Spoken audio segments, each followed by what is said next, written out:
Hello and welcome. This video is for Friday, January 22nd, if you were absent for English 10. So one of the first things that we did was adjectives using adjectives. Let's read through that together. In terms of style, adjectives can be objective or subjective depending on what they are describing. Objective adjectives focus on the noun itself, describing qualities that anyone can see. Subjective adjectives focus on the writer's feelings about the noun. Each type of adjective has its place. When you want to create a factual knowledge of voice, as in expository essays and research reports, consider using objective adjectives. When you want to create an emotional personal voice, as in personal narrative and some space essays, consider using subjective adjectives. In each word pair below, decide which adjective is objective and which is subjective. So empty, obviously you can tell if something is empty, so that's going to be objective. If something is pointless, that is your opinion, so that's going to be subjective. The next part says, using this article on the most dangerous place to live in Illinois, change the subjective adjectives to objective adjectives. You may simply replace the adjectives in the passage below. You may change parts of the sentence if you wish. So it asks you to go through there and find the subjective adjectives and change them into objective adjectives. And yeah, that's what that assignment. If you have questions about that one, let me know. The bottom part, do the best you can. The next thing that we did was we worked on English 10 literary terms nonfiction.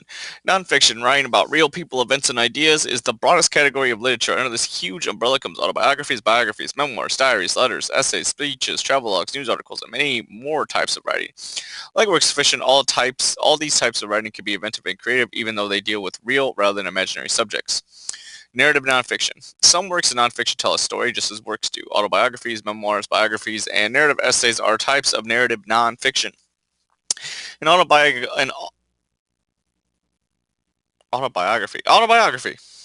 I don't know why I could not think of what that word actually was. More coffee. An autobiography presents the story, or an autobiography presents the story of a person's life written by that person. Most autobiographies are told from first person point of view using the pronoun I, whereas autobiographies typically focus on themselves and events in their own lives. Memoir. A memoir is also a first person account of events in the author's life. Memoirs, however, tend to emphasize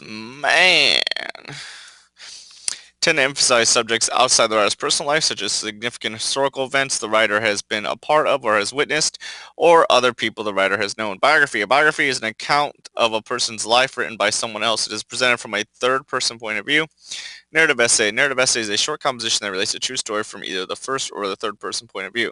Because they tell stories, autobiographies, memoirs, biographies, and narrative essays share many characteristics of fiction. Like fictional stories, they may include such elements as setting, characters, theme, plot, and conflict. They also are organized like fictional stories. The writer may choose to present events in chronological order, or the order in which they occur, or a writer might use a flashback, going back in time to present incidents that happened before the beginning of the story. Formative nonfiction. While narrative nonfiction tells a story, informative nonfiction explains the topic, promotes an opinion. Examples in informative nonfiction include essays, speeches, letters, and news articles. The difference between narrative and informative nonfiction are not always clear, however, because writers of informative works sometimes weave stories into the writing, and writers' narratives sometimes explain topics and promote opinions. Essays are one of the most common types of literary nonfiction. An essay is a short piece of writing devoted to a single topic. Two main kinds of formal essays are expository and persuasive. Expository essays offer information about a topic, from explaining how a process works to analyzing or commenting on a political or historical event to reviewing a theatrical production. Persuasive essays promote an opinion or position. Commonly, persuasive essays describe a situation and then offer reasons that the reader should believe or act in a certain way regarding the issues.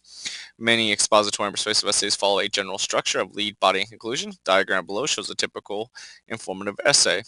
This shows exactly how an informative essay should look like. This tells about the parts as well. You have the lead. The lead or introduction serves to pique the reader's interest. It also includes the thesis or main idea of the essay. Sometimes the writer saves the thesis statement for the end of the work. Body.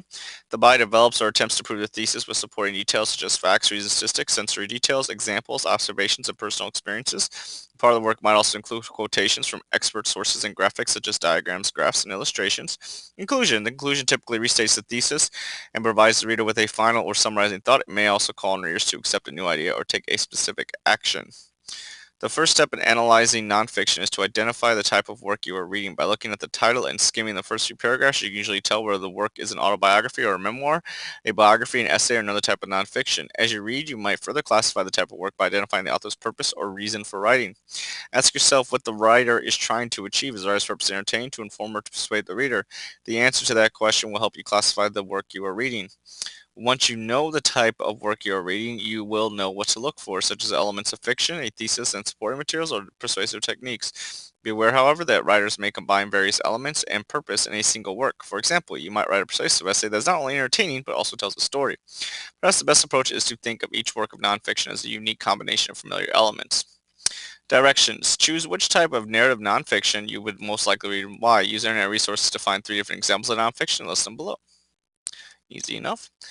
Write the different types of a persuasive essay on a school appropriate topic of choice. You may make up any facts that you wish. You need to use complete sentences. So if you are confused by anything as far as what you need to do is up there, scroll back up there. That's what we did today. If you have any questions, you can text me or email me or whatever. Have a great weekend. Mr. McDonald out.